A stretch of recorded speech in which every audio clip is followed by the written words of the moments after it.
এবারের বিশ্বকাপে চমক দিয়েছে জিম্বাবুয়ে ক্রিকেট দল।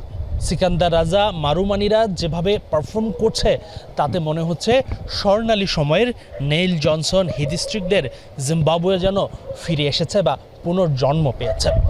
এখন প্রশ্ন হচ্ছে, জিম্বাবুয়ে হঠাৎ করে এভাবে ঘুরে দাঁড়ালো বিশ্বমঞ্চে কিভাবে? বিশ্বকাপ শুরুর আগে সবশেষ 7 টি-20 খেলে মাত্র একটি জয় পেয়েছিল আফ্রিকার দেশটি, অথচ বিশ্বকাপের গ্রুপ পর্বে 3টি ম্যাচ খেলে 3টিতে জিতেছে তারা, যার মধ্যে আবার হারিয়েছে মাইটি অস্ট্রেলিয়া আর টুর্নামেন্টের অন্যতম ফেভারিট শ্রীলঙ্কাকে। আয়ারল্যান্ডের বিপক্ষে ম্যাচটি বৃষ্টিতে ভেস্তে না গেলে হয়তো সেই ম্যাচেও জয় ছিনিয়ে নিত সিকান্দার রাজার দল।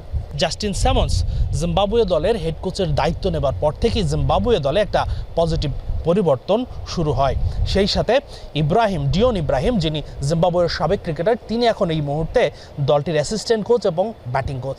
ইব্রাহিমেরও বড় একটি অবদান আছে দলটির ব্যাটিংয়ে উন্নতি করার, বলছেন জিম্বাবুয়ে টিম সংশ্লিষ্টরা।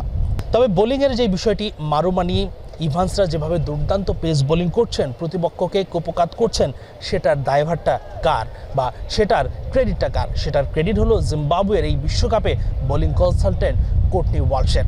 নিশ্চয়ই ওয়ালশের কথা মনে আছে আপনাদের। কিংবদন্তি এই ক্যারিবিয়ান পেসার বাংলাদেশ দলেও কাজ করছেন লম্বা সময়। তার হাত ধরেই তাসকিন শরীফুলরা আরও শানিত হয়েছে, বিশ্বমঞ্চে সুপারস্টার হয়েছে।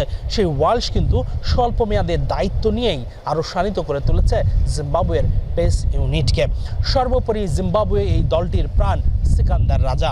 তবে জিম্বাবুয়ের জন্য একটা চ্যালেঞ্জ থাকবে। গ্রুপ পর্বের সবকটি ম্যাচই তারা খেলেছে শ্রীলঙ্কাতে। ইন্ডিয়াতে গিয়ে হঠাৎ করে তাদের নতুন কন্ডিশনের সাথে মানিয়ে নিতে হবে।